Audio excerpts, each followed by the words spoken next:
Ito naman ang mga customer mo hanggang. Magsipaggaling mo ngayon. Sa malayo lang. Israel, sa Israel. Nakapatid sa Israel.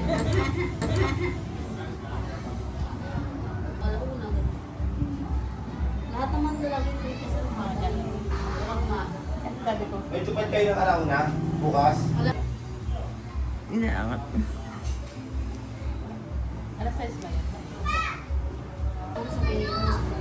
Hindi ko alam kung sa tax na. Hindi niya alam. Hindi na nila kaya kasi. Ano mo naka-recover yun si ate? Bago siya iniwan, naka-recover siya. Isang sabi ng doktor, nung therapy namin dati. Tapos papasahin. Bakit siya na ano, hindi siya napita? So, extra siya din. Yung tigas sa ulo nun eh. Sinabihan ko na yung pagay ko na nga siya dati. Di ba rin pala high blood ikaw? Puntaan ka lang. Ito Lahi 30. yung high blood. Lahi mo. Wala. Kami lagi. Sa tao. Kapag wala ka nanay. Tapos dapat kung nag-memberdo ko dyan sa amo. Yung nasa nanay ko, parang wala lang. Pinabayaan. Nanay ko sa inyo eh. Iwan niya na nga kami. Hindi na kami si kaso dahil sa inyo eh. Siya nung dapat din mo sa Ito. Wala na ibang tutulong sa iyo. Kasi yung mga tao sa paligid mo. Kasi sabihin ko ngayon sa dati. Sa akin naman ay sa akin. Tama siya. 50, magsi-60 pa lang yan. 58 pa lang nanay ko. Pagkata na sa akin. Ano mga magtatanda dati? May gusto sa'yo, wala kang magagawa. Kaya walang galing buhay. May buhay kami lahat. Tatlo namatay sa akin. Dalawang tatlong masigla. Parang dahil ka na gumandiyan na yung mga Hindi nakakabatan dito kasi isang nakatala lang yung asawa. Yung tatlo na lang na iwan. Ay, hindi. Dito kasi si Nas. Alima na sila dito. pakundis ka na lang. Damihan kayo. Problema naman namin po rin yung mga biyanan ko din eh. Kasi ang may problema lang kasi, alam mo yung may nabalita na may nalunod, gusto ba? Sabi niyo yun, tawa, nalunod na lang sila. Kasabay yung biyanan ko, muntik na sana siya din natawid sa ilog kasi malapad, mahaba kasi yun, tapos yung ilog na yun, pinalkan ng buhangin. Sabi ko sa kay Nas, pero yung rest na kayo dito, pagkain ang problema. Biyanan ko kasi ayaw naman nang iwanan yung asawa niya, punta ka nila Nas, hindi ko lang nila. Nakakaninag pa, sarata eh.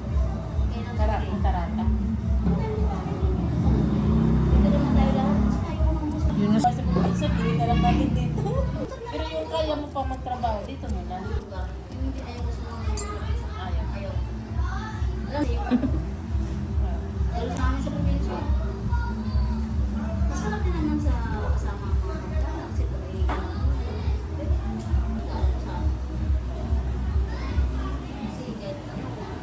Pero yung sa bahay, ay sapat na. sabi nga namin, sige po. Kasi ang kasi talaga naman ang mag-isip sa ibang lugar. Kasi magaling. Para yung iniisip eh. Ay, so totoo lang. Kasi dalas na. Sabi nga rin galot kay Kanan. Wala kang anak. Mag-isip sa rin sa sabi niya kay Kanan. Isang balak. Sabi ko nga kay Sabi ko nga eh, alam mo, sabi ko, bumili lang bumili ng nanay. Magulang. Bumili talaga ako ng ano, ng mabait eh. Kaya na doon ako na nakapunin mo. Kasi nakadugtong na yan sa buhay. Yun talagang mga pagsulos pinsan eh. Ayun na yung binigay sa iyo eh. Ano mo na lang, tanggapin mo na lang. Tanggapin mo na lang, tiisin mo. Tsaka, kasi nagandaan mo namin yan dati. Ay, dislike. Dati. Dahil, ang simula talaga na namin sa Simbado, sa Sampado, pagkakal sila. Ikabulto na namin. Kung na ano ako, lumipat ako sa Maynila, dito ako talaga kasi na kami na nandito na. Nandito ko na rin. Para yung dito rin nakakay natin. Para Thank you! Bye-bye! Parang ano, ang abaya, abaya ka pa. Ano, nabigay. Pero sino po yung si Kalin ata? Ang ano. Ang abay niya? Hmm. Sino po ito? Anak niya? Si ate, ano? Sa ano eh. Saan? Kaya naman 7. Parang gusto kong natin. Tago Ano, eh. ganyan. Lalo pag nasa reception, yung naka-budget talaga. Sa amin ba? Hindi. Sabi ko sa kapatid ko, pwede ba ako magkuha ng iba pa? Ngayon, nimita ko naman siya. Oh! Sige, yung kamay ko at saka yung paa, siniki lang. Para makita rin sa kanila nandyan. Ha?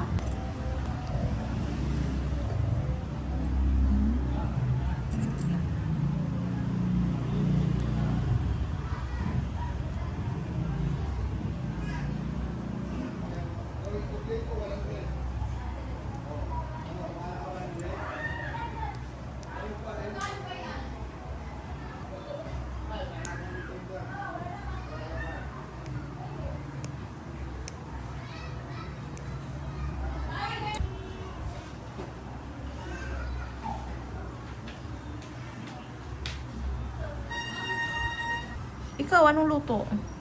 Margarita. Yung ribs. Ang masarap. Rage. Sa kaldereta. Kalderetang baka.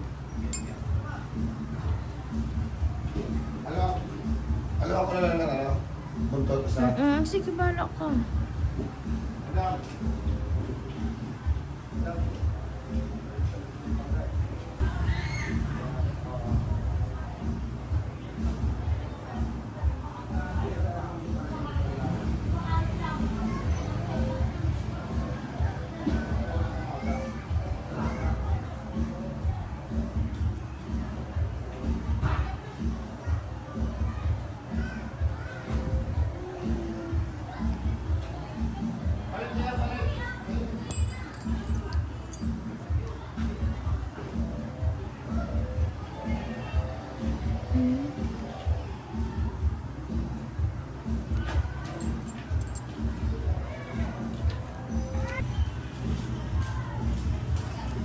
Ano?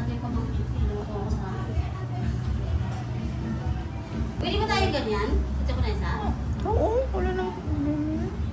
Mga awit naman yata na sila. Gawa sila ng buhay. Mawag sa kalaki.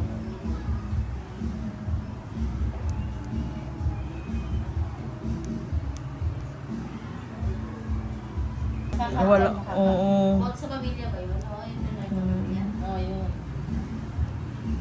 Si nanay ko kasi dati, may mga tabana yan sila. Kaya hindi ko, kaya nga nung pinasal yun, sila lahat ng gas dalawa eh. Kaya nung bibili ako sa regalo, binalik sa akin. Binalik sa akin. Ina-i-pray ko mong pera para binalik sa akin. Binigyan kayo ang regular ng pera. Oo, binalik niya. Sabi ko di, pero hindi ko siya namin binigyan ng laki kasi alam ko